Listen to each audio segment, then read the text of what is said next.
भारत के 8 पूर्व सैनिकों को जैसे ही कतर ने मौत की सजा सुनाई, वैसे ही पूरे भारत में हड़कंप मच गया। लेकिन अब जो खबर सामने आ रही, उसके मुताबिक पाकिस्तान की इसमें मिलीभगत है। ये हम नहीं कह रहे हैं, बल्कि आप इस रिपोर्ट को देखकर समझ जाएंगे।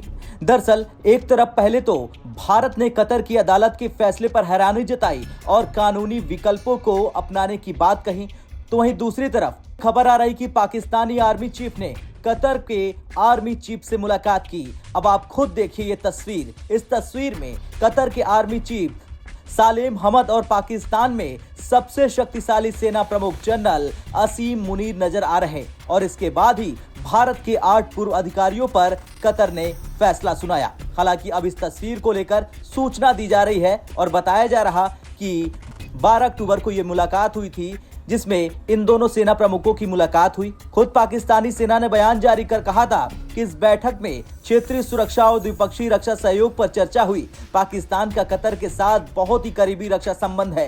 पाकिस्तान ने हाल ही में कतर, तुर्की और अन्य दोस्त देशों के साथ 2 हफ्ते तक सैन्य अभ्यास किया था, ताकि इस रिश्ते को और मजबूत किया जा सके। दोनों सेना प्रमुखों ने रक्षा और सुरक्षा संबंधों को और ज्यादा मजबूत करने पर सहमति जताई थी। अब पाकिस्तान की मिलीभगत की बात इसलिए हो रही क्योंकि एक तरफ पाकिस्तान कुलभूषण जाधव का जिक्र करते हुए पहले से ही भारत पर जासूसी का आरोप लगाता रहा है, और दूसरी तरफ अब अपने दोस्त कतर के इस फैसले के बाद उसे भारत को घेरने का और ज्यादा मौका मिल गया। यही वजह है कि जनरल मुनीर और कतर के सेना प्रमुख के बीच मुलाकात को भारतीय नौसैनिकों की सजा से जोड़कर देखा जा रहा। पाकिस्तान के कई एक्सपर्ट भी भारत को घेरने में जुट गए हैं। तो ये आपने समझ लिया कि क्या मसला है इसके पीछे। लेकिन अब अगर भारत कतर की टेंशन की बात करें, तो कतर की एक अदालत ने भारत के 8 पूर्व नौसैनिकों को जासूसी के आरोप में मौत की सजा सुना दी। ये सभी भारतीय दोहा की कंपनी दहरा ग्लोबल के लिए काम करते थे।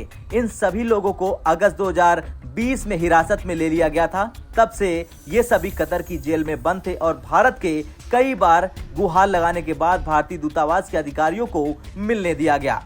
ये तो ठीक है, लेकिन दूसरी तरफ ये दुनिया को मालूम है कि इजराइल और कतर की दुश्मनी बहुत पुरानी है, और हमास के हमले के बाद तो ये और भी बढ़ गई। कतर और पाकिस्तान ने जहां खुलकर हमास का समर्थन किया, वहीं भारत ने इजराइल पर हमले को आतंकी घटना करार दिया। लेकिन भारत ने अपना धर्म निभाया और फिलिस्तीन को अच्छी खासी मदद भेजी। लेकिन उसके बाद कतर ने 8 पूर्व अधिकारियों को सजा सुना दी। खैर, कुछ भी हो, लेकिन ये एक तस्वीर की चर्चा काफी है। इसमें साफ साफ दिख रहा कि कतर के आर्मी चीफ सालेम हमद और पाकिस्तान के सबसे शक्तिशाली सेना प्रमुख जनरल असीम मुनीर साथ खड़े हैं। अब आपका क्या कहना है? पाकिस्तान की मिलीभगत है या फिर नहीं? कमेंट कर जरूर बताएं। ब्यूरो रिपोर्ट, भारत तक।